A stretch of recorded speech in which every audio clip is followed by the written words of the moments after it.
of the millions of people living a precarious existence, and as their livestock, their main source of livelihood, die in the thousands, the community's very existence is now under threat. Ongoi paints a picture of the struggle for survival in Kajiado County. Then we'll come back, we'll be having that conversation.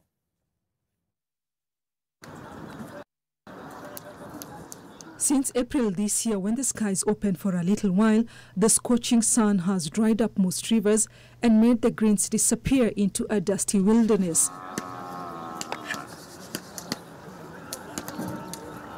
In Basil area, Kajiado County, the ravages of drought have brought the animals to their knees literally and without pasture or water.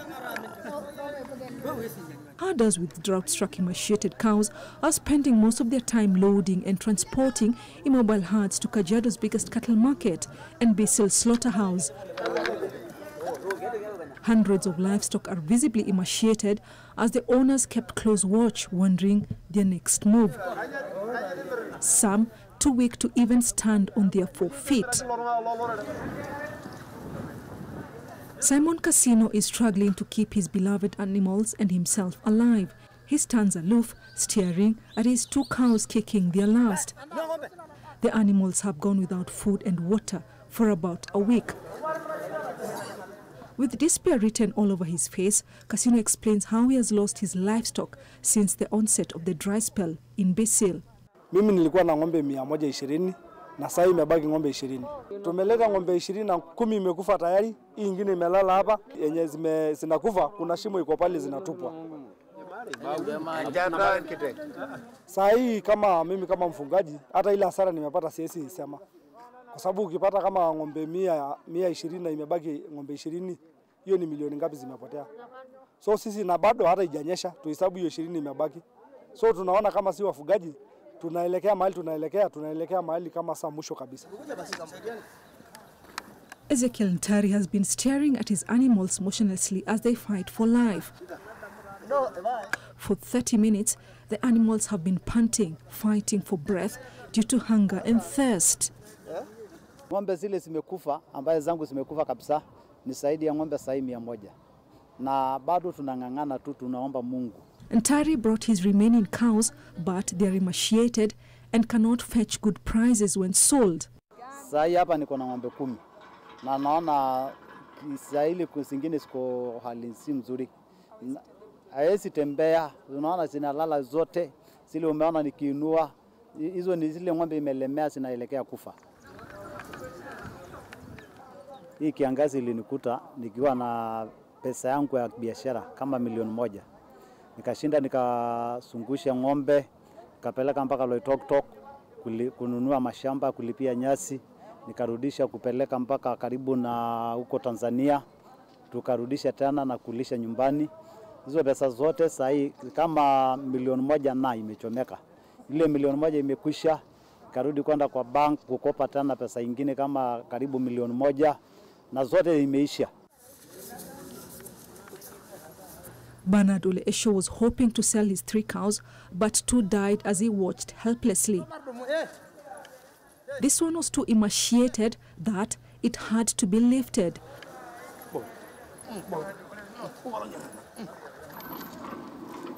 Another one was brought here alive. It was too skinny and had to be carried, but it died minutes before it was slaughtered. Kulikuwa na ng'ombe 40 na saizi almost 15 zimekufa right now. Kwa hivyo hii mambo ya kiangazi imetuaffect sana. Kuanzia mwezi wa 7 tumeanza kupatia unga ng'ombe unga, na up to now tunalisha tu. Sinet Kiroketa, mother of 8, has incurred huge losses because most of her livestock that died were breeding. Nami kuna ng'ombe 10 yetu wamekufa. Na iko mbuzi 9 yetu wamekufa. Nami sasa hivi kuna watoto ya secondary 3 na nimeshindwa kitu ya kwenda naye shule. She has now resorted to sell tea at the market. Getting food has been a big challenge, she says. It is impossible to have 3 meals a day. Ng'ombe yetu wakati iko nauza maziwa. Na mbuzi yangu kama wakati iko nakamua akatumia hiyo. Sasa kama saizi nimeisha yote itafanya nini? Na mimi nakujanga kila siku kuuza chai hapa, ikikosa kuuza chai narudisha nyumbani. Ikiuza sana napatanga shilingi 200. Nikipata hiyo 200 naenda kuchukua unga ya watoto. Na sasa unga imefika 230. Kama nakula saa hiyo unga saa ya usiku na kunyanga uji na watoto. Kama namaliza hiyo uji yetu, kesho asubuhi nasunguka na boma sote ingine kuomba kikombe na kuja kupikia uji ingine.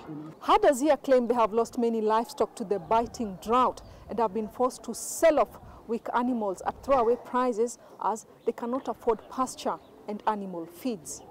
Tunauza ng'ombe moja ile tunauza 140, ile ya 50 tunauza sasa na ngiri moja. Tunauza tu shilingi 3,000, shilingi 2,000 na sometimes huwezi jitoa nyumbani mpaka upitoe na gari. So ukitoa na gari inachukua 1,000 kwa sababu kutangu jana tumeona mafuta imeanza juu sana. Mbuzi 3,000, 2,000. Hata saa ingine inunuliki, ingine ni 500.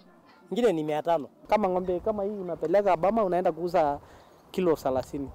Kwa hivyo na uko na gari, uko na pesa ya kichinjio, kwa hivyo ni hasara.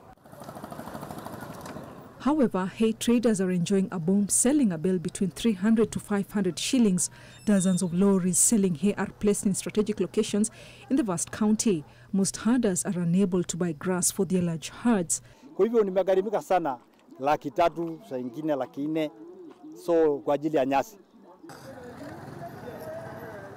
The National Drought Management Authority NDMA has put the drought situation in Kajiado County at alarming level, a step away from emergency condition. Frantic efforts by a section of herders to relocate their livestock to the neighboring counties have also not yielded much. The drought situation has rendered most families destitute, as a majority depend on nomadic pastoralism for their livelihoods. Kwa sababu sasa tunalisha ng'ombe zaidi ya watoto. Ili watoto walale njaa, lakini ng'ombe sikule chakula. Hata ukiona hivi wazee hawakuwa hivi, hata mimi sikuwa hivi. Nilikuwa nimenona, lakini kwa sababu ya njaa nimeanza kukonda. Sukari imepanda, mafuta imepanda, ndio hiyo ya magari, petroli imepanda, diesel, mafuta ya taa, nimesikia pia stima imeongezwa 30. Kajiado imeumia kabisa. Ng'ombe imekufa, mbuzi imekufa, unga iko juu, tena shule. Tena shule. Ile shule alikuwa anafunga mwezi 3. Sasa anafunga wiki 2, analipishwa 20,000 shauri ya mtoto wa secondary. Na saa nyingine mtoto wa secondary ni 3. Mtoto wa primary ni 8. Hiyo masomo impya ni mpofu. Hiyo naambia sisi tununue kila kitu. Mayai ya kuku wenyewe. Naambia mtoto ya shule enda faa shuka. Sasa hiyo gharama hilo natoka wapi? Sasa ile kitu naomba kabisa hata hiyo rais wetu. Hata hiyo kitu kabisa. Toa hiyo masomo impya iende Shauri hiyo ni ya kumisa sisi na umisa hiyo inaitwa BCE. CBC. Hiyo CBC. Hiyo rais impya. Naitwa Ruto. Anasema juzi mimi nakuja kuinua mtu ya chini anaweka juu. Nafikiri bottom up kwa ng'ombe ni ile ng'ombe imelala chini inuliwe ifanye nini? Ifike ile bei ilikuwa tunauza. And for a community that is fiercely proud of its nomadic ways, but their resilience is being severely tested by climate change, forcing a rethink to traditional wisdom passed down for generations. Tulikuwa tunatafuta serikali watafute ile program ya kuchinjia watu ng'ombe. Huko haijafika. Afungue hiyo kitu naitwa ile kisinjio KMC. Achinja hiyo ng'ombe yetu na kufa hilo kila siku. Sasa tukiangalia hatuna dalili ya mvua kabisa. Hatuoni. Ile tu ikawa ni Mungu ndiye anajua. Isiponyesha basi hali ya Wamasai itakuwa imekwisha kabisa. Sababu unajua ng'ombe Wamasai wanaishi na ng'ombe. Theirs is the plight of a community on the brink. What they really need is rain, but that's nowhere on the horizon. Ruzongwe, NTV, in the county of Kajiado. All right, well, that's just a glimpse of the situation on ground, specifically in Kajiado County. And to have this conversation with me in studio, allow me to introduce Patricia Nyinguro, who's a climate scientist at the Kenya Met Department. A very good morning. Karibu sana. We also do have Lembara Sayana, the Director, National Drought Management Authority. A very good morning as well. Karibu. Thank you. And Esther Miruri, who is the Programs Officer, Climate Change Adaptation, Environment and Disaster Risk Reduction at the Kenya Red Cross. A very good morning as well. Well, I'll begin with you, Director Lembara. Just give us a clear picture of the situation on ground right now on the drought situation in the country. Thank you, Zainab. Yes, as the pictures we've seen, for sure we've been experiencing a drought since June last year. And the drought situation has been evolving. And it's not only exclusively in Kenya, but in the Horn of Africa. And even globally, there are other countries that are experiencing drought. And this is attributed now to issue of climate change. But coming here in our context, the drought situation has been evolving, as I've mentioned. And we've seen that there are counties that have been severely affected. Right now, we have 10 counties that are under alarm stage of the drought situation. We have another 10 that are under alert. And only 3 out of the 23 ASAL counties that are stable and are in normal stage of the drought situation. At the same time, when you look at the impacts have been sustained. And from last year, August, we had around 2.5 million Kenyans being exposed or at risk. Then December, we had 2.8. Then February, we had 3.1. So the numbers have been increasing? Yes, the numbers have been surging, and this tells you the impact that the drought situation continues to exert on the local livelihoods. So at the moment, we are projecting that given the outlook for October, November, December rains, the Kenya Meteorology has released the outlook, and the probability of that being below normal is 65%. And that's the rainfall now? Yes, the rainfall for the expected rainfall. Right. So given that situation, the possible scenario is a worst case, and given the pictures that we are seeing, our situation is not going to stabilize, especially in terms of the food security situation. Considering our production systems, that we are dependent on livestock production and crop production, which are primarily the rainfall fed, rain dependent. So that actually has minimal impact in terms of livelihood recovery. So we are seeing that number going beyond next year, early January, February. But we'll be doing, we normally do the long rains and short rains assessments to establish the impact of the seasonal performance. Is it correct then to say, when we talk about 4 million Kenyans are food insecure right now in the country, is that the correct picture? It is? Yeah. All right. Esther, how dire is the situation? I mean, you interact with the people on the ground, especially in these areas mostly affected. How dire is it? Thank you so much, Zainab. And just to pick where the director has left, just to put things into perspective, the communities have...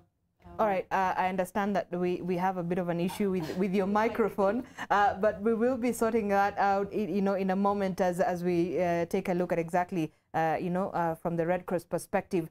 But allow me to bring in Patricia. I mean, Patricia, we know climate change has been there. The conversations on climate change has been, a talking point for quite a long time.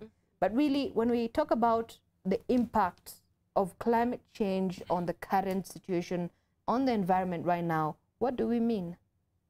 Well, I would quote the recent IPCC report that just came out that talks about what we expect as we go into the future with respect to rainfall and the drought situation and extreme events.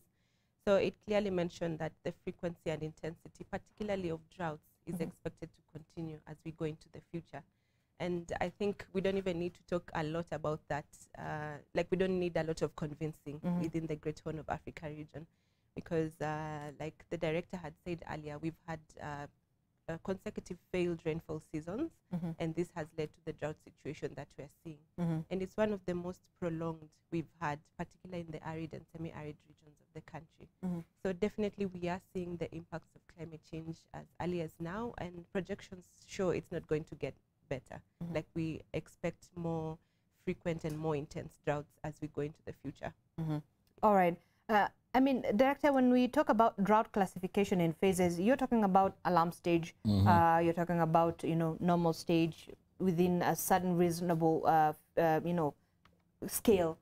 But just give us a sense of, okay, so when the NDMA classifies a certain area as, you know, severely hit by drought on alarm stage or emergency stage.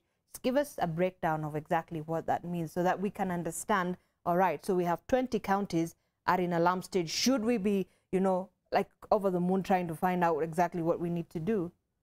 Thank you very much. The stages and how in drought risk management, we've been able to develop the drought cycle management framework.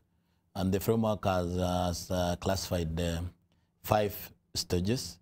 And those 5 stages are based on certain parameters. These parameters basically, we've been able to classify them into 4 broad categories. All right. The first category is the environmental indicators, looking at the environmental indicators. Considering that drought is actually more of precipitation. You lack, the precipitation is low, then you face drought. It's enhanced, you face floods. So, and drought is a slow onset hazard. So we've been able to classify this and having these stages. So biophysical indicators has the issue of the precipitation, that's the rainfall performance. Then the vegetation condition and water situation. Those are the environmental indicators that we've been able to monitor. So that's the cluster of biophysical indicators. Then we have production indicators. When the rain sets in, it impacts on the production in terms of livestock production or crop production. In crop production, I think from the presentation you've illustrated, you've seen the mama mentioning about milk production. Correct. That's what we monitor in terms of milk production for livestock production. How is the crop performance in terms of crop performance? How are the yields? That's now under production category. Then we have the access in category. The access category, we have the market performance. You've seen in the presentation as well. How are the markets functioning in terms of crop produce, in terms of livestock products, and that determines now the purchasing power of the local households. So that's the third category we are monitoring. The last category is utilization, the quality of food. How are the households, how is the quality of food that they are accessing? And that is now also the issue. It impacts on the nutrition situation of the households. So the utilization is the last or the outcome indicators that we monitor. So based on all those categories, then now we've been doing the monitoring on a monthly basis, where for the 23 counties, and we have an array of indicators that we are monitoring under each category.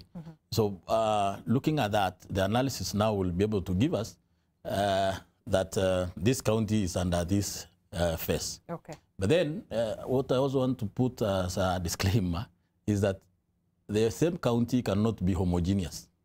Drought can be localized. And then right now, we are even doing the monitoring up to the ward level. So even within the same counties, we are able to pick the wards that are actually hotspots. So based on the classification or the categories of indicators that I've mentioned. Okay. And I think we've just fixed, I was listening to my director saying we'll fix your microphone, Esther. Before we take a short break and continue the conversation, I'd like to also get your input, like I asked you at the very beginning, from your perspective as a stakeholder in this. How dire is the situation when you're interacting with the people on the ground? Yeah, thank you so much, Zainab. And just to add on what Director and Patricia have mentioned already, is that we have been into 4 consecutive field rainfall seasons. And on top of that, the same communities have been faced by other crises, including the COVID-19, the global economic crisis, which is also affecting our food pricing. But also the failed rain season, the 4 failed rain seasons have also significantly affected the crop production. And again, that has also had ripple effects into the pricing of the staple food. And we are seeing just not the increasing of the number of people who are food insecure, but we are seeing also malnutrition rates increasing. For example, for the children under the age of 5, for pregnant and lactating mothers. We are also seeing worsening situation across water accessibility, availability for pastoral communities, for women, and the declining forage and pasture, and this is also has ripple effects. For example, we are also seeing increased intercommunity conflicts because of the scarcity of resources. Right. But we're also seeing human to animal conflict happening across the affected counties.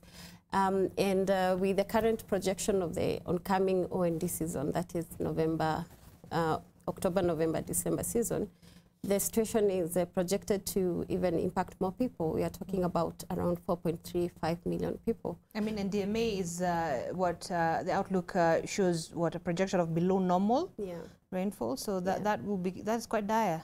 Yeah, that's quite dire. And I think at this point there is need for immediate life-saving interventions in those counties, coupled with the long-term recovery programs, because with what the communities have been through, I think 2019, we were responding to some flooding, and then coming to the end of the year, we were responding to drought, to desert locust infestation in some of these counties, which again took a peak in the year 2020, and at the same time, that's when we started seeing more presentation of depressed rains, particularly from the OND season, that is the short rain season in December and October, November. So, and these are the same communities who are going through all this crisis. So this is, in general, reducing their coping capacity, but also stretching the stakeholders' capacity to continue providing the support that is really urgently required. All right. Yeah. Okay. We'll take a very short break here on M Live. We'll come back, we'll continue and have an in-depth conversation on this. You can always engage with us. The hashtag to use on social media is NTVM Live or M Live NTV, at Zenabi Smile, at NTV Kenya. Stay with us. We're back in a few moments.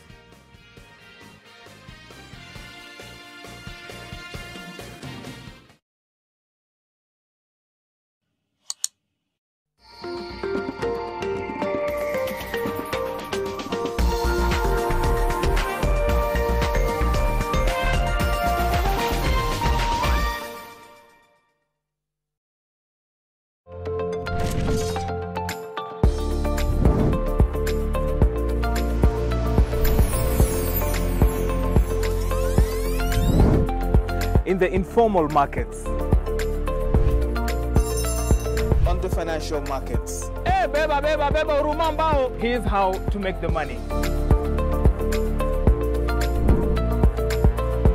Here's how to invest it. Qua ground, there is life. Then there is value addition. And then getting to the market. We'll cross borders to expose you to this village that is the earth. Here's to walking the nation to the center of what matters. Lifting them into new elevations of information. And in all that defines business news, I'm here for it.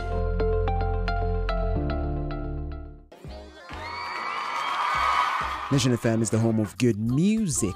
And to find out how many people in this building believe just that. So we're going to do a sing-along challenge, and I want you to come with me. Let's go check it out.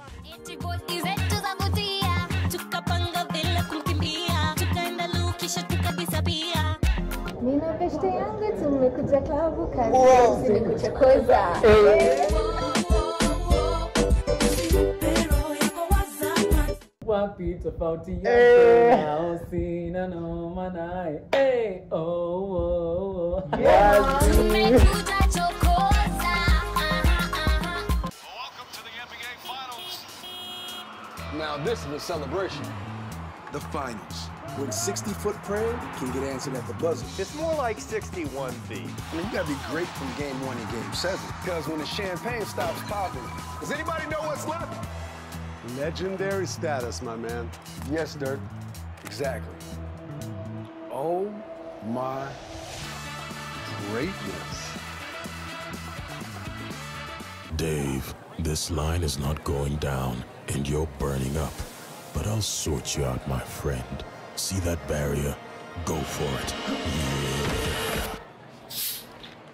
Bing bang bing. Bum bum. In your paper this week, Kenya risks defaulting on SGR loan. President Ruto's order to revert full port operations to Mombasa will have far-reaching ramifications with expected reduced rail traffic. Uganda up in arms over EU's move to stop oil project. Money. Consumers tighten their belts as fuel subsidies end in Kenya. Plus our opinion leaders. What is the weight of an oath? It gives a person power to give promises. LC Eyakuze. East Africa community presidents retire young, keep them busy and tap their knowledge. Charles Onyango Obo. Magazine. Jennifer Kanari, the voice actress on Faceless Jobs. For these and more stories, get your copy of the East African.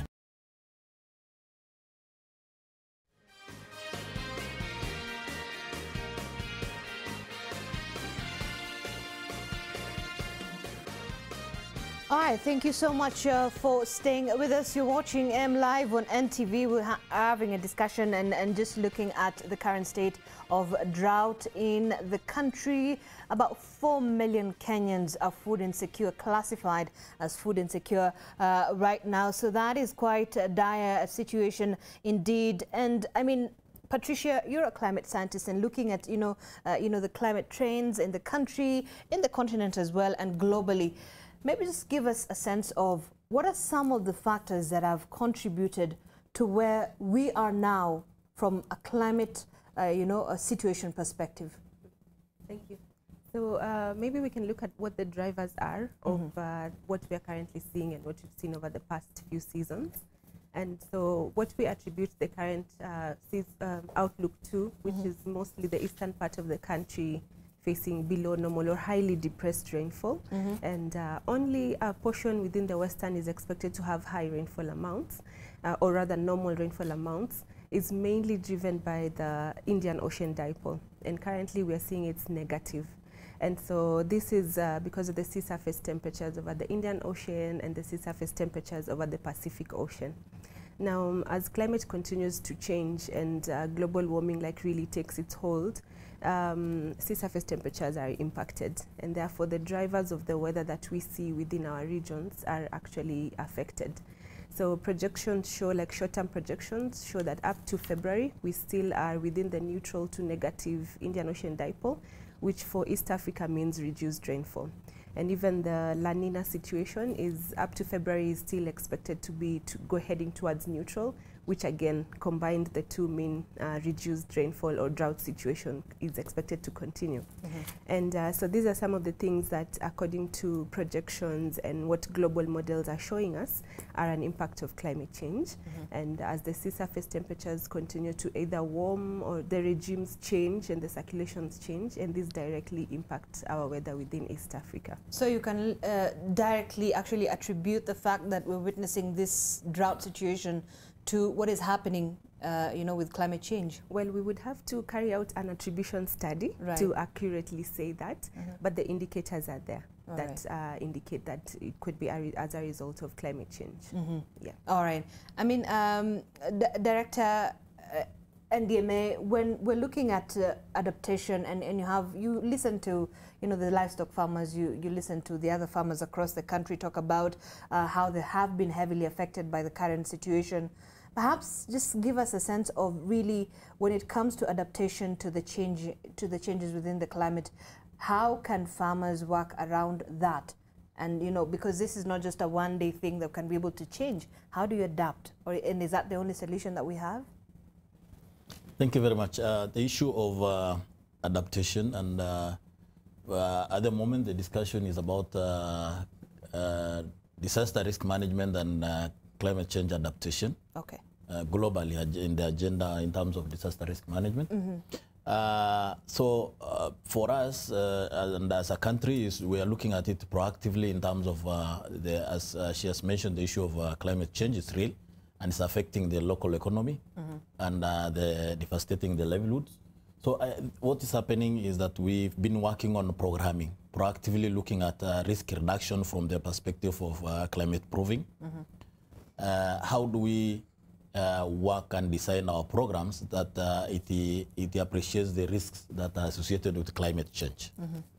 That informs programming in terms of the annual work plans, in terms of the adaptation initiatives or the innovations that we need to bring forward. Some of the adaptation mechanisms that the communities and the local livelihoods that we are seeing is the diversification of livestock species. We are seeing the cattle keepers adopting more of camels and also the small stock, especially the goats. Those are some of the adaptation mechanisms, but we have programs that are actually promoting the adaptation, some of the adaptation measures. One is climate smart agriculture, that's promoting initiatives to have conservation agriculture integrated in the production of crop production. And this also has the research component, looking at the varieties that are adaptive to this particular, the changing climate situation, climatic conditions. We have species, when you talk of sorghum in the Ukambani region, that's being promoted. You've seen also the green grams that's being promoted. So there are a lot of initiatives. At the same time, the issue of also climate proving the infrastructure. In the ASALs, we are seeing with the increased frequency of droughts, how do we also have infrastructure that's able to sustain, especially the water and also the adaptive mechanism in terms of the changing context. So one of these is actually the standardization in terms of the projects for water, like water dams. You need to do more than 50 cubic meters for you to sustain like 3 months, considering the high rate of evaporation. So those are some of the adaptive mechanisms. And then solarization of motorized boreholes or water sources to reduce the fuel, the gas emissions, and also now to tap the solar energy that's there in the abundance. So those are some of the initiatives that are working, and communities themselves also are adapting. I've mentioned, like when you look at Kajiado, they have actually moved from the indigenous livestock species to more of highly productive, but then it also has a side effect in terms of high consumers, because they are heavy feeders. There are some of the animals that probably the species you adopt are heavy feeders. So it needs also the rangeland management, sound rangeland management, and so good husbandry. They're heavy feeders, but they're more resilient to the drought. They are resilient, but then they still need good husbandry. Yes, so it needs a lot of extension, a lot of services that goes along with that. So that diversification is critical. Livelihoods diversification is also, we've seen also other communities adopting apiculture as an option. Others are adopting the pastoralists, are adopting poultry. So diversification of livelihoods is also adaptive mechanism that households are doing. Yeah. All right. Esther, do you think we understand as a country how to approach the issue of food security? Thank you, Zainab. Let me say that we have done great efforts in terms of understanding the drought risk in this country. Compared to when we were experiencing the last worst drought in 2011, we have made great strides in the country. We have come up with policies that enhance food security in this country. But I think the big challenge is the climate change is becoming very unpredictable, and the pace at which communities are adapting to this and really being able to understand that something needs to change because something has already changed, and we are currently now living the reality of the climate change. I think that's where we need some improvement, but also allow me to give a perspective and why I'm saying this. As Kenya Red Cross, we do adaptation programs, but we also understand that adaptation program alone is not the only solution for drought and food insecurity in this country. And so we also understand that there's a need for mitigation measures to include ecosystem restoration, tree growing, And I've seen also some policy from the government around that. So in terms of climate adaptation, we work with communities to strengthen their capacity within different sectors, including water, water supply, hygiene and sanitation. We also have agricultural components. And I would give an example. I was in Tana River last week, where we are implementing a climate smart agriculture.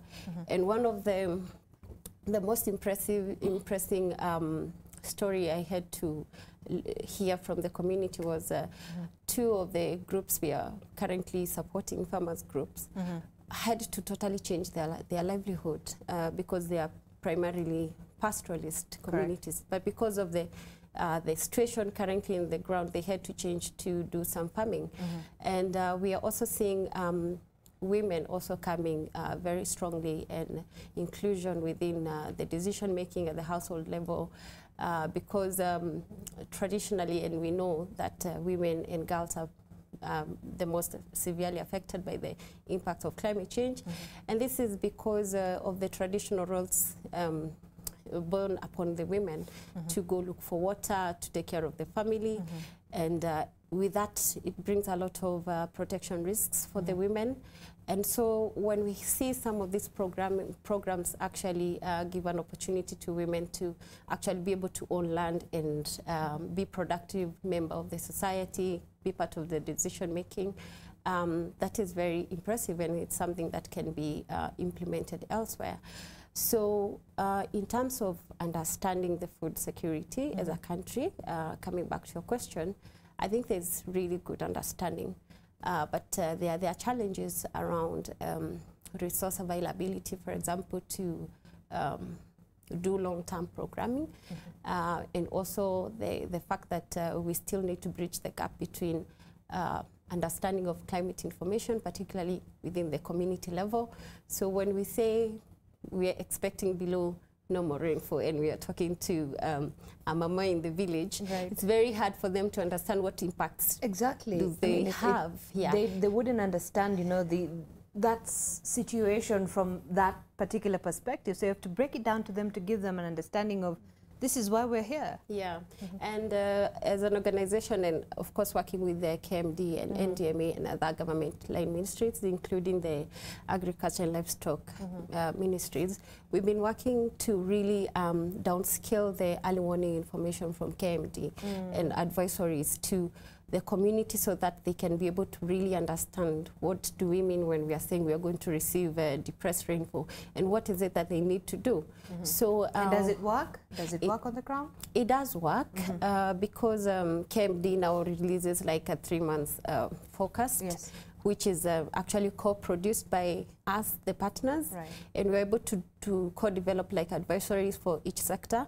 So when we go to the community 3 months prior, and we are telling them like, okay, in the next 1 month, or this is how the outlook within this season looks like, and you need to start doing some of these early actions. For example, you need to plant drought-resistant crops, early maturing crops.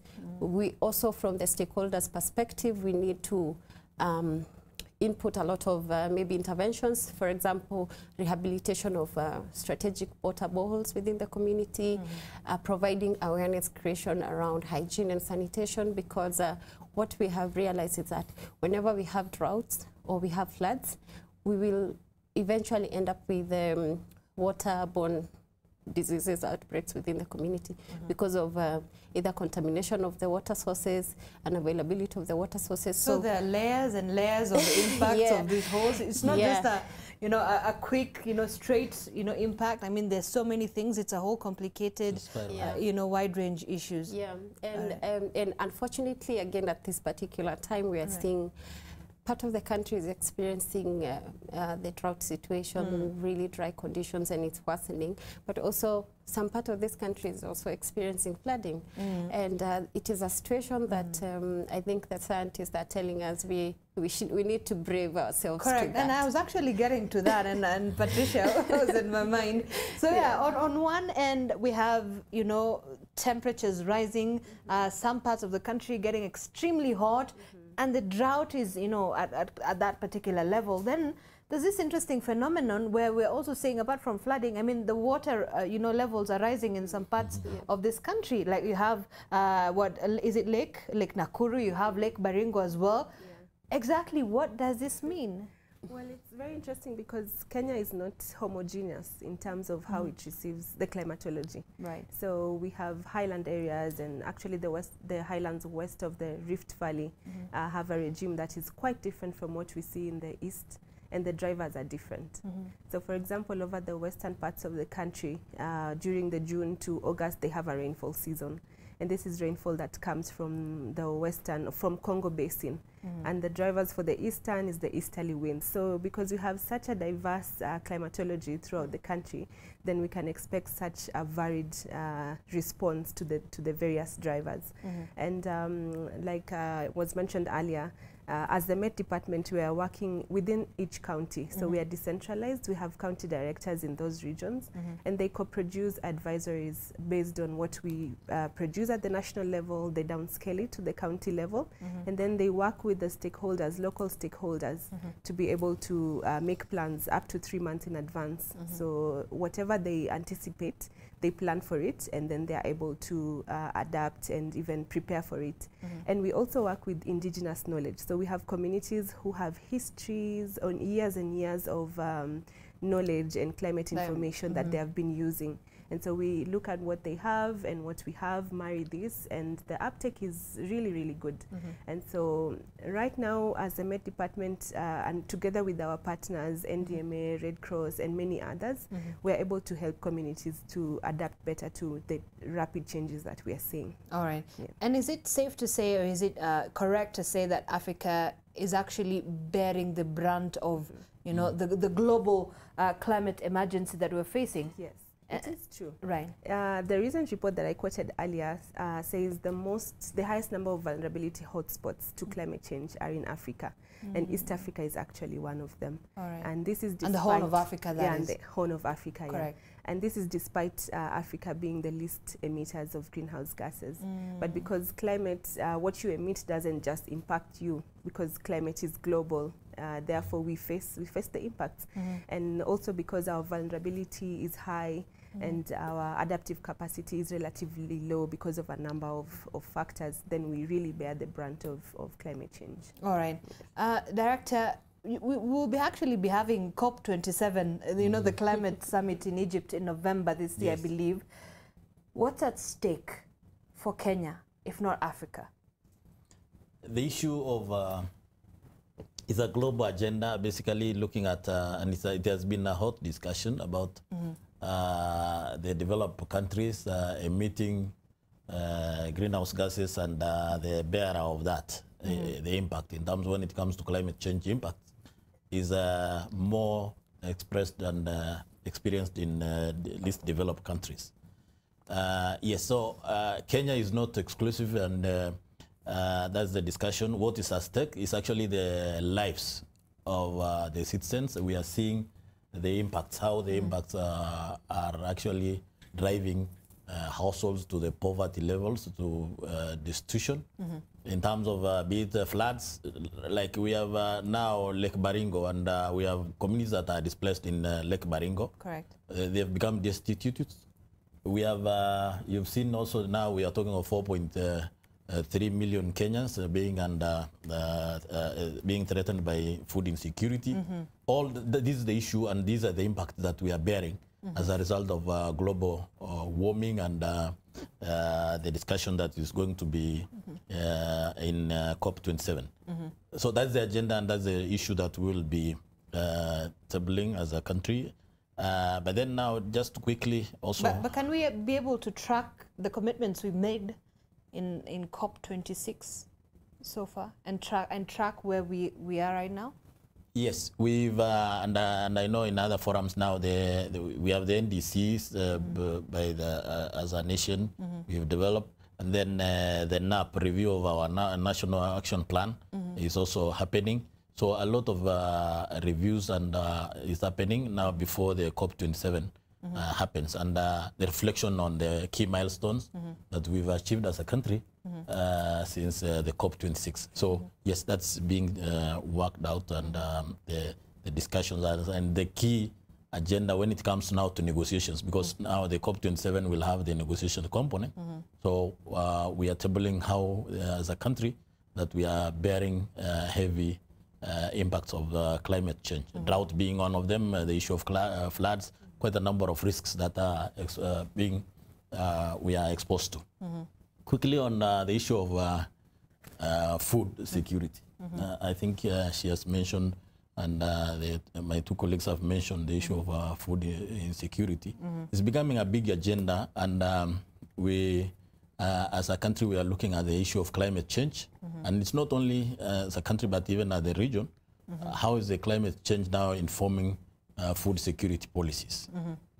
That's critical. All right. And then how do we also move and take the messaging, the lifeline messaging? As she has mentioned, we have the coordination forums that we work, the county steering groups. So as the meteorology provides at the national level, as we provide the information, climate information, then that's cascaded into the county level. And now the packaging in terms of the implications. Like now, when we talk of 65% below normal probability, we will unpack that. And then the lifeline messages are tailored towards every sector's implication. What is the implication? And we've been doing what we call scenario planning. Now we do the scenario planning based on each case scenario. And that's now taken to the communities to plan. So we have the plans being generated from at the world level. And the same dissemination is also done through the FM radios. So a lot of awareness is going to inform now in terms of how do we change our production systems, what's adaptable, how do we promote the crops that are adaptive to the situation that we have at hand. All right. One critical, and we are seeing the issue of timeliness. In planting, for example, is very important to the timeliness of planting. In the farming, especially the Ukambani region and all that. It's very important to have the farmers plant early, or if you don't plant early, then when they say there is early onset and cessation, you will be the victim as a farmer. So all those are the lifeline messages that are being developed and shared with the farmers. And we've seen this bearing fruits. At the same time, the change of mindset is also very important, that the farmers need to change from maize. You know, from our conventional thinking, crop or agriculture is mainly maize production. And we are seeing some farmers now doing more of green grams, doing fodder production, diversification. What are the diversification options that? So you can, when you go to the field, you are able to see at least this is bearing fruit. There's a change in terms of the food security approach. All right. And then the issue of looking at the value chains is very important, right from production to the market. And that's how the approach now all stakeholders are actually taking in terms of looking at the crop, be it crop value chains or livestock value chains. But this, you would say, and classify it as, you know, a long-term intervention, so to speak. But what are some of these short-term interventions that you are putting in place to at least secure and cushion Kenyans from this particular current state that we're facing? Okay, now just to go into perspective on ongoing, as I mentioned, we started the response in June. The response actually started August last year, up to now. And we've had coordination forums and mechanisms. We have at the county level, we have the county steering groups. At the national level, we have intergovernmental and interagencies drought response coordination forums. In these forums now, we review the changing context based on the early warning information, and that informs the planning. So we've been reviewing the response plans per sector, how the context is changing and now what's the exposed elements in terms of vulnerability levels. So the response plan, we've supported a number of activities when cash transfers and food aid support. And there's more shift in terms of the policy direction now to do more of cash transfers. However, we are alive to the fact that there are areas that food availability is an issue. Correct. So that's why the double, the hybrid approach is working for food aid and also the cash transfers. So we've been doing a number of agencies have done cash transfers to the affected households. Water. For water, there are a number of, she mentioned the issue of rehabilitation of water facilities. Also, water tracking is for areas that have no access to water, because we know the distances in the asals between one area and access to water is an issue. So water tracking has come in handy to support the communities. Livestock. We've provided, as an agency, we've worked with the research institutions to develop the livestock feed, and we formulated the livestock feed that we are supplying to the pastoralist. The animal feed is highly nutritious, and remember initially we used to ferry hay to long distances, but now we've worked to actually develop highly nutritious livestock feed, and that's what we've been supplying, and 50 kg bags of livestock feeds. At the same time, the livestock offtake. The government, in collaboration with the Red Cross, supported, and Red Cross is the implementing agency. In terms of livestock offtake, we have the slaughter offtake. KMC is doing the commercial and slaughter offtake. The slaughter offtake is what they are working with the Red Cross. And so far, the government has used 950 million to do the livestock offtake. Besides the vet services also, because we know, as you have seen in the pictures, some of the push factor for the livestock mortality is actually the issue of upsurge in diseases. So animal health is also critical in health. In regard to education, the government has and other partners have supported the school feeding programs to support and maintain the learners in institutions. Hygiene and water and hygiene services also is being supported in schools. But even in schools, and we're looking at young children, what is the scale, the population of young children, at least under the age of, what, 5, who are at the risk of malnutrition? Yes, I think she will mention the health and nutrition sector, how we've been coordinating the drought response. We have sectors.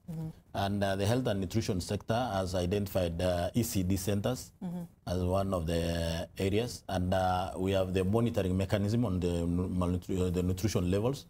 Malnutrition levels for the under 5s, especially targeting the ECD centers. And those ECD centers are also some of the target areas in terms of when it comes to the supplementation or the nutrition supplies. So they form a critical target group.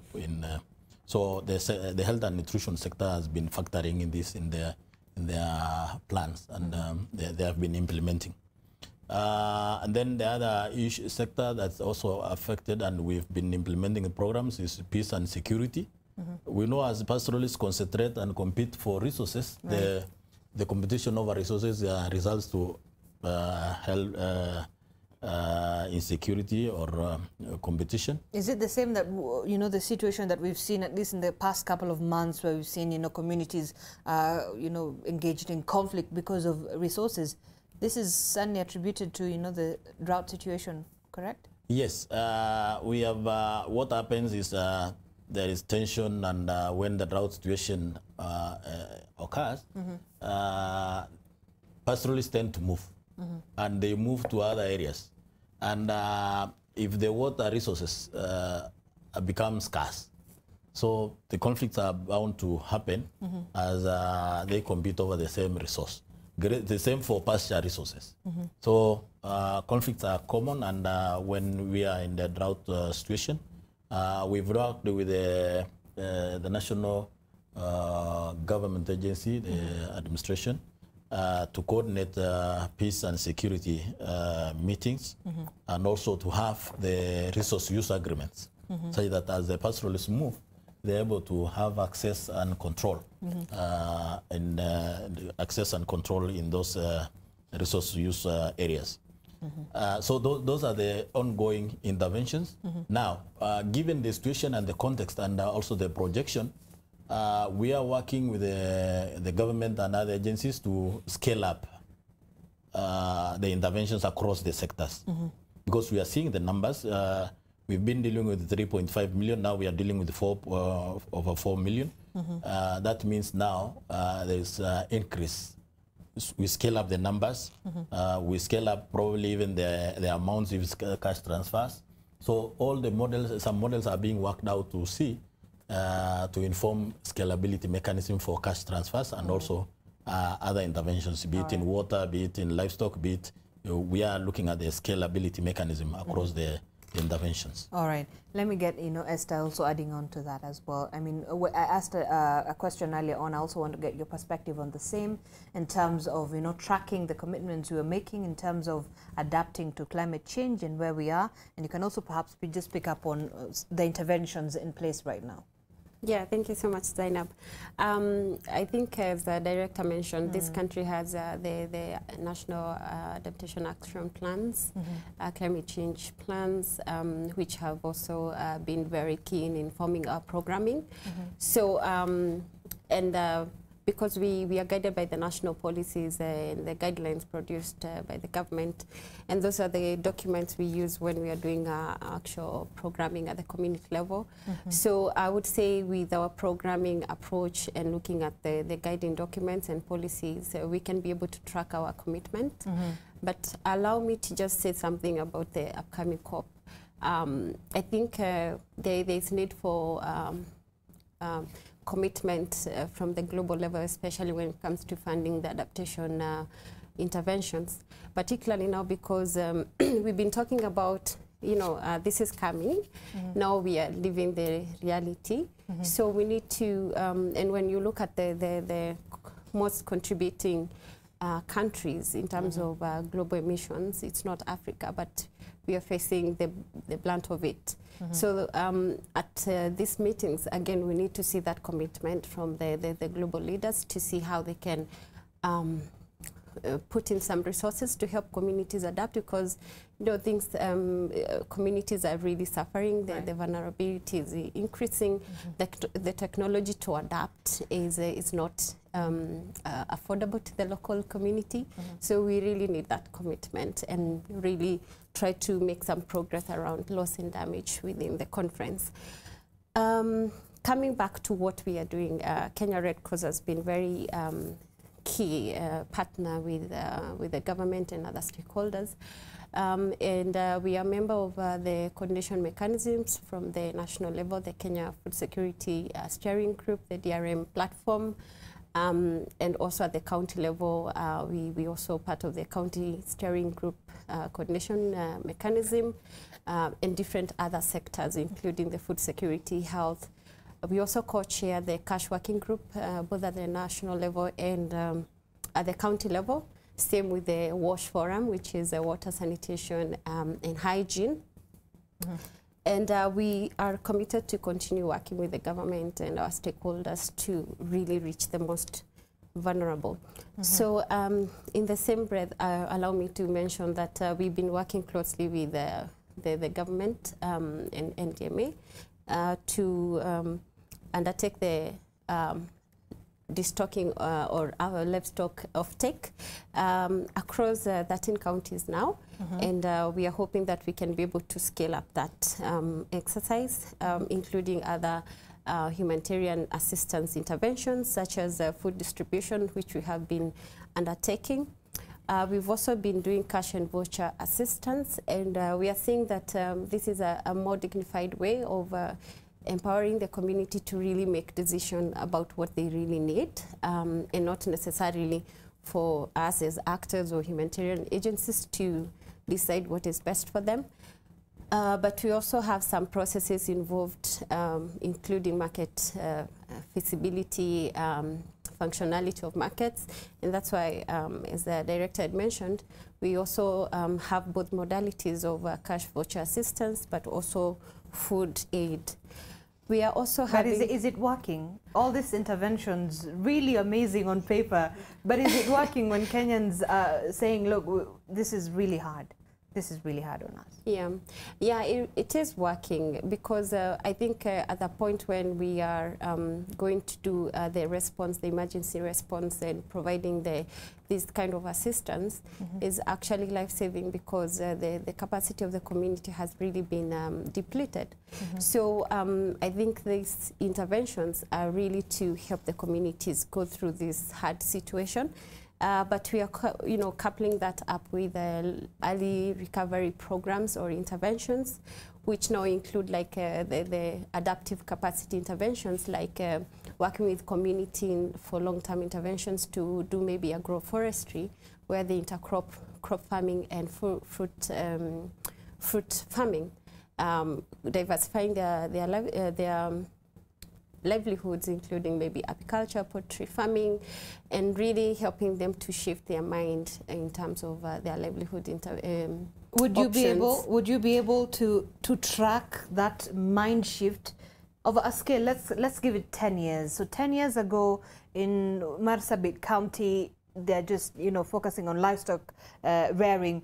And you bring in about something a bit different. It's just a scenario. Yes. Can you be able to track that? Look, this is now changing, and the people in this area, the residents here, are actually adapting to this new, lifestyle. Yes. And 10 years is actually a long time to actually say that. And I'll give a reference to the climate change adaptation, climate smart agriculture project we are doing in Tana River, which we started in around June, July 2020.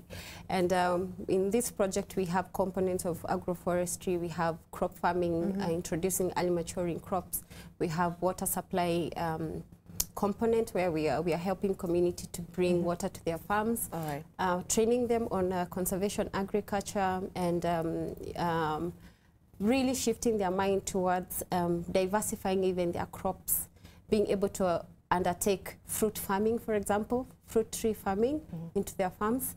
And when I was speaking to the communities last week, one of the things that was really amazing for me was that one of the farmer group I happened to visit has already even gone to start testing, because we provide them with tree seedlings and help them raise them in their nurseries. And now they have gone even ahead to really going to their forest, looking for the seeds of their indigenous trees, and coming back and trying. And when they try to germinate maybe 5 of them and they see it's happening, they go and collect more, because they want to reforest their lands with the local indigenous trees. And I think for me that was really impressive.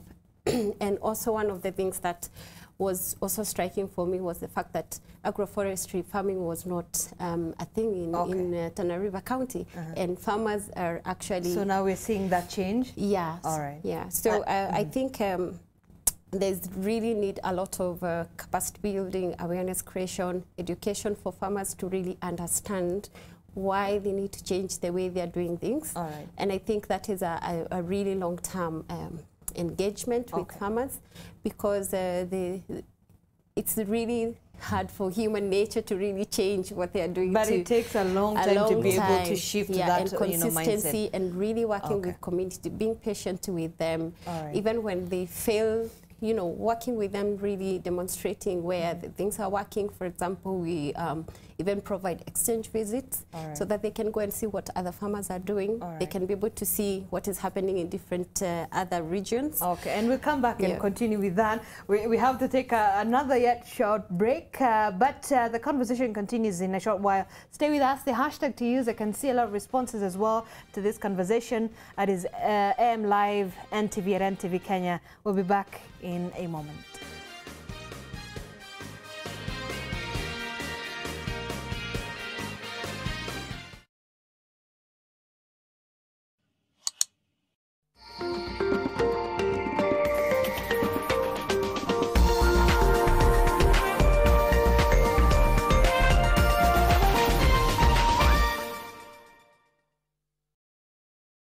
Mivida Garden City, a residential development within Garden City offering stunning 1, 2, and 3 bedroom apartments, unique amenities, and an urban green convenient living. Call us today on 0722 123 000. Mivida, my home, my life.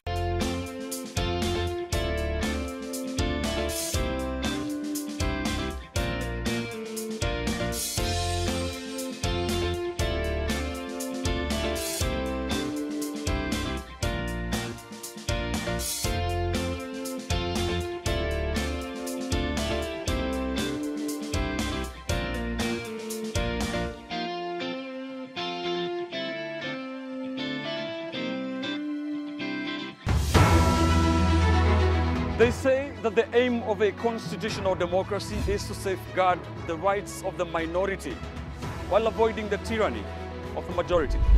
Flag bearer wetu ni that in politics, nothing happens by accident.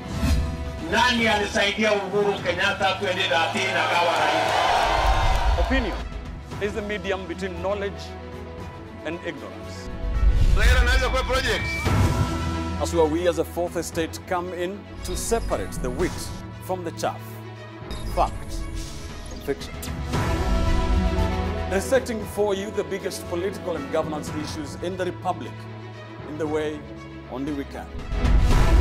Keeping tabs on the pulse of the nation. Front and Center, Thursday nights on NTV.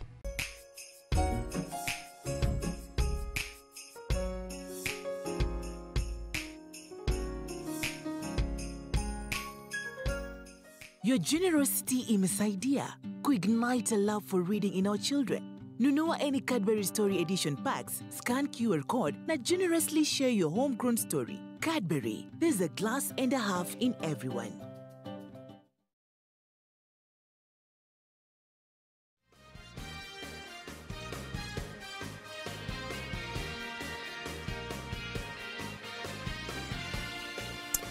All right, thanks for staying with us. This is MLive NTV. We're having a look at the current drought situation in the country. And of course, I'm not alone in studio. I am with Patricia Nyinguru, climate scientist, Kenya Met Department. We do have Lembara Sayana, the Director, National Drought Management Authority, as well as Esther Mwiruri, who is the Programs Officer, Climate Change Adaptation, Environment and Disaster Risk Reduction from the Kenya Red Cross. Thank you for staying with us, ladies and gentlemen. And as we continue with this conversation, I mean, Patricia, there is a report here I'm looking at from the Kenya Markets Trust, and it's basically just looking at from picking from the conversation we were having, livestock and climate trends. So it talks about 5 of Kenya's ASAL counties, that is West Pokot, Laikipia, Turkana, Baringo, and Narok, already passing the 1.5 degrees Celsius average warming threshold, which is enshrined in the Paris Agreement, with 12 more counties projected to follow by 2050. And by 2070, maximum temperatures in all counties in Kenya are expected to exceed the 1.5 degrees Celsius, and the counties of Wajir, West Pokot, and Tana River, temperature increases will exceed 2 degrees Celsius. Projections also indicate that the impacts of climate change will be significant in the ASALs, as, of course, they're giving us the graphic, so I am looking at it right now. But yeah, but basically, what does this mean for us? So that 1.5 degrees Celsius, first just give us, a history, a background on why we're talking about 2 degrees Celsius, and, why exceeding that threshold really is disastrous for us. Yeah, so according to the Paris Agreement Article 2.1c, it mentions that we should keep warming, or globally warming should not exceed 2 degrees Celsius, and even better if it doesn't exceed 1.5 degrees Celsius. We are currently at about 1.1, just over 1.1, based on the recent IPCC report. But this is on a global level. So in Kenya, we did carry out a study, and it's published in our State of the Climate 2019. And we looked at how the temperatures have changed across the country based on as far much data as we have, so from around the 60s. And interestingly, parts of the coastal region have gone up by about 2.1 degrees Celsius. The range is from about 0.5 to 2.1 for the entire country. Now that may seem very alarming, but in comparison to the global average that we are trying to keep under 2, it's relatively lower, because the global average is from all the countries. And once we reach that level, as shown by projections, we may have tipping points where the climate completely changes and we are not able to recover in a physical sense. And so for Kenya, as much as we are, our temperature is warming, we are still seeing, we are at about 2.1, as I had mentioned. And some of the impacts that we see, for example, in highland part of the country, we have mosquitoes in regions that didn't previously have mosquitoes. We have reduced rainfall over the March to May season, and then we have increased rainfall over October to December, but on an annual average, we have reduced rainfall. So indeed, it is crucial that, as had been mentioned earlier, that even as we go to COP27, we call for the higher emitters to really aggressively reduce emissions, because even though they emit in one part of the world, it contributes to global warming, to the amount of greenhouse gases in the atmosphere, which trap more sunlight and temperatures rise, and therefore we face the greatest brunt. You said we have a relatively lower greenhouse, I mean, what do we call it? Green gases emissions. Yeah. How would you classify ours? I mean, is there a number? Is there a scale? Yes. Right. So there are percentages, and Africa is about 0.3%. And maybe I'll just confirm for you. But the recent report showed that for the past 10 years, Africa's emissions have grown, understandably, because we are developing. Most of the countries in Africa are least developed and developing. So as we industrialize, as we develop, then emissions go a bit higher. But we are still below historical levels of emissions that developed countries have emitted. And I'll just get back to you with respect to the exact numbers of where emissions are like. All right. We'll certainly be looking forward to that. Director, even as you add on to perhaps what Esther was speaking about, I'm also looking at the Maputo Declaration. That's the agriculture and food security and the 10% national budget allocation to agriculture development in the country. We haven't been there. We have not reached there quite far, actually. Where are we at, and what is perhaps our future when it comes to that, at least by ensuring that farmers are protected and the agricultural development in this country is, given some sense of, importance in the national allocation? Good, thank you. Just to pick up, and I want to probably pick up from Patricia's discussion. Correct. On the issue of the commitment, I think for climate change we have 2 components. One component is the adaptation mechanism, the other is the mitigation. And I think the mitigation is expressed in the national, the NDC. So I think that's what the information probably she will give you in terms, as a country, we've committed to reduce emission to a certain level. So I think that's the percentage that she will get, and that's the mitigation mechanism. And the countries are signing, and that's what will be deliberated also in the COP27. Quickly on the issue of whether the mechanism or the strategies are working. I think they are working, and from experience and some of the innovations that we are championing are working. The diversification of livelihoods is working. What we need moving forward is, I think, documenting those good practices and championing for those good practices. It calls for partnership. It's not only Red Cross, it's not only government, it's concerted effort that we need to engage to take forward. Because for communities to have that total change mindset in terms of their mindset change, we will need continuously to engage on enhancing awareness creation. So that's very, very important. Now coming to your question on the Maputo Declaration. Correct. Yes, indeed as a country we are signatory to that declaration, but then 2003 that was, right? Yes, we are signatory to that. So what has happened is that progressively there was a direction to engage and increasingly allocate the 10% allocation from the national budget to agriculture. But now, since devolution, I think that's where we probably slowed down. And now I know with the engagement in the reforms, the transformation, the agricultural transformation agenda, is that's what they are championing actually, to have more budgets allocated to agriculture, to enhance access to extension services, to enhance access to farm inputs, to enhance, and also now the adaptation, to promote the climate change adaptation, the issues that we are deliberating here, and the national government and also the county governments.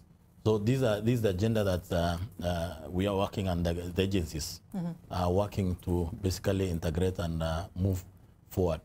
And we have high hopes that this is going to be at a high gear. And I believe there was an agreement actually that brought together the national government and county governments in signing to ensure that, you know, there is some sort of mitigation measures from the counties themselves on the issue of climate change. Can you tell us a little bit about that? Are you aware about that? Yes, yes. We've worked on, I know we've worked with the other partners to actually have the county governments appreciate the changing context in terms of climate change, and also appreciating the disasters that are associated with the climate change. And by that, the county governments, we've worked with the county government to enact the disaster risk management policies. We've also worked with the county governments to have the climate change adaptation policies, and even to a level that they have developed the risk financing instruments. So some counties have the climate change adaptation fund established by law. So the issue of operationalization is now what's ongoing in those counties. So there are efforts basically to drive the agenda and to mainstream the issue of disaster risk management and climate change into our sectoral plans. All right. Yeah. All right. Esther, from where Red Cross sits and from, you know, your work on ground and looking at the situation at hand, we are talking about the worst drought in 40 years in the country. Is this the time perhaps to ask the government, or to look at the government declaring the situation a national emergency? Or are we far from that? I think Director will answer into that, but I think last year in September, the president, the former president, declared drought a national disaster. So I don't know, still we are still, because we haven't come out of the disaster yet, response the emergency situation yet. So we are still there, and I think because of the growing numbers, we really need to accelerate life-saving interventions. For example, for us at Kenya Red Cross, and also within the Red Cross movement, we are looking at upscaling our interventions to at least reach 500,000 of those most vulnerable, most affected. And we are looking at trying to raise about 3 billion shillings to do that, and interventions cut across a lot of sectors. For example, agriculture and early recovery. I think you had mentioned about what is being done about the long-term interventions, and this is the time also to, as we provide the immediate food, cash and voucher assistance, we need to start thinking about how will this community thrive, or how will we help them stand up again to where they were. And again, looking ahead of the upcoming the wind season and beyond, we are looking at the March, April, May, when we usually expect the long range season. We still don't know how the season will look like. So we still need to prepare the communities around that, and also trying to see how we can provide healthcare systems within the most vulnerable communities, because they are moving, they are migrating to different areas. The malnutrition rates are increasing, so we need to reach out to the children. We need to reach out to women and pregnant women and lactating mothers. So I think we are still in the emergency situation, and we are going to remain there as long as the climate predictions remain the same. So, and food assistance, aid assistance is really needed at this particular moment. And really integrating the early recovery interventions. But allow me to say there has been a lot of change in terms of how we address imminent disasters or risks in this country. And Red Cross has been championing for anticipatory action, and we've been working very closely with the NDMA, KMD, and other partners and line ministries to really help support strengthening the capacity of county governments to actually develop early actions, to really undertake some of these early actions, but also downscaling that to the community, where we have been able to establish community disaster risk reduction committees and being able to co-develop a local plan for them and trying to link them with existing stakeholders, the government structures, so that they can be able to do something ahead of an imminent drought, for example, or floods. But also significantly, there has been a lot of development in terms of how we are addressing disaster risks.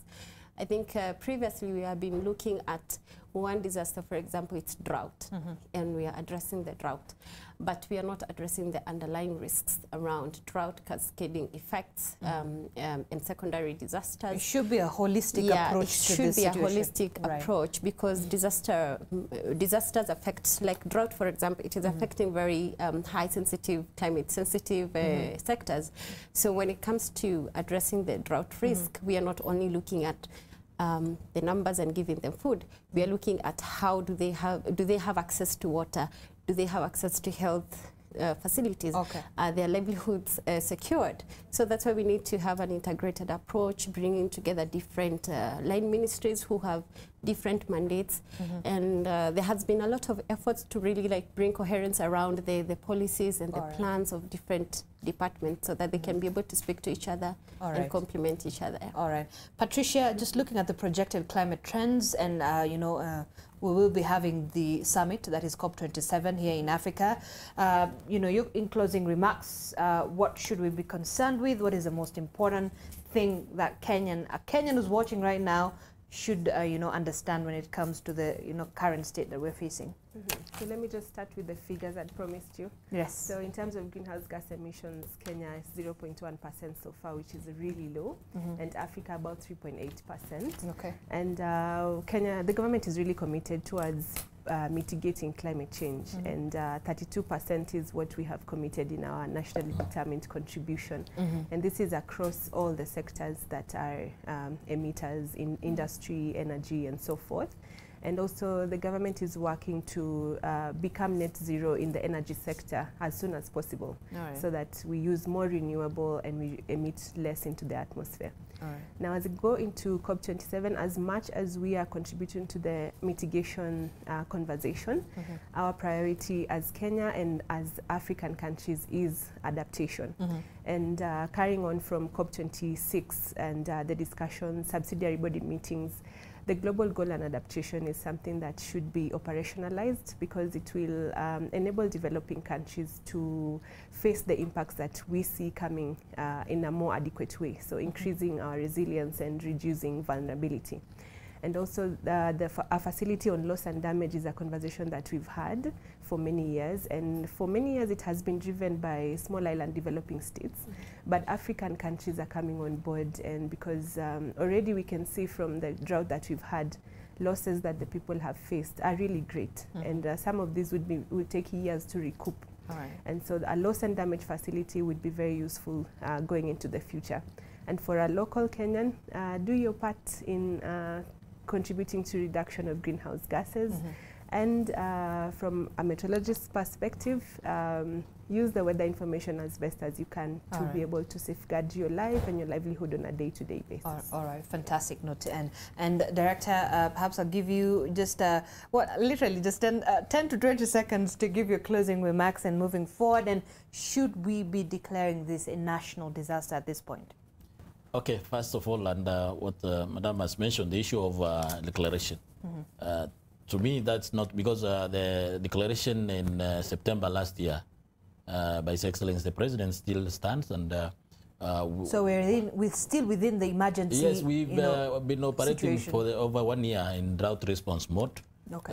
But then the issue that moving forward is looking at how do we strengthen partnership and coordination. For us, as we mentioned about scalability mechanism, for the operations, it calls for partnership and coordination. At the same time, it also calls for resource mobilization, because we continuously engage in resource mobilization. And the issue, one aspect also I want to bring forward is the Kenya government commitment to disaster risk financing, to as adaptation mechanism. And for us, we have activated the National Drought Emergency Fund. And there is also the regulations for National Disaster Risk Management Fund is also being finalized. So this is a commitment, and we already have the financing instruments. So I think moving forward, we are looking at the situation is projected to worsen, but then we're doing coordination. We are strengthening our coordination and partnership across the board, both at the national and county levels, and that's what we are working. All right. To ensure that we are able to mitigate and manage the situation. All right. Thank you, Director. Just Esther, 10 seconds. Quick. Yeah, I think for Red Cross, we continue to upscale our response and working with our partners at the local level and at the national level to ensure that the most vulnerable are reached with the life-saving interventions.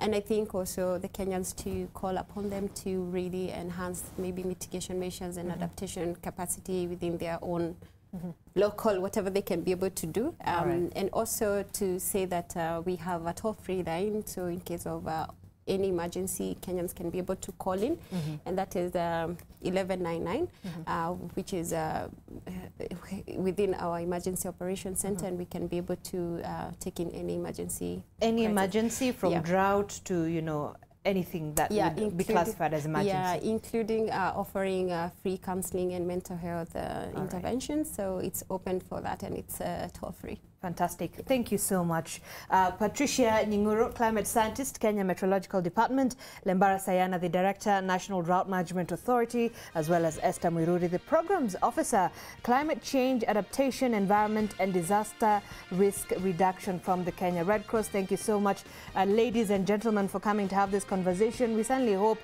to see how, you know, the next couple of months, weeks, days will be panning out for Kenyans, and we certainly hope that things will be better for all of us. All right, and it is a conversation we'll continue to have. Climate change is just here with us. We cannot escape it, and we will be continuing to see how we can be able to adapt to the changing situation in our environment. Well, that's it from us on AM Live, but Olive Barrows is joining me. Olive. Good morning, Good Zainab. morning. How are you? Good morning. Heavy subject that. It is not a laughing matter. Not a laughing matter at all. But on your world, in the next hour, we hope to lighten your spirits. Right. And we have Mama Maiko, who is Mike Mushiri, a digital content creator, as well as Koi Gen-Z Gakuo. I don't know whether you saw the reel she did saying if Chebukati was Gen Z, how would he be addressing the media? That was from the Bombers of Kenya. We also have Shifira, who is GOAT wife. So I don't know whether that is wife or greatest of all time wife. We delve into that in the next 1 hour. All right, so we'll certainly be looking forward to that. I'll be watching. All right, hopefully I'll get some quick laugh. Yes. All right, that's it for us. Join Olive Barrows in a few minutes. Stay with us. Good morning. My name is Zereb Ismail.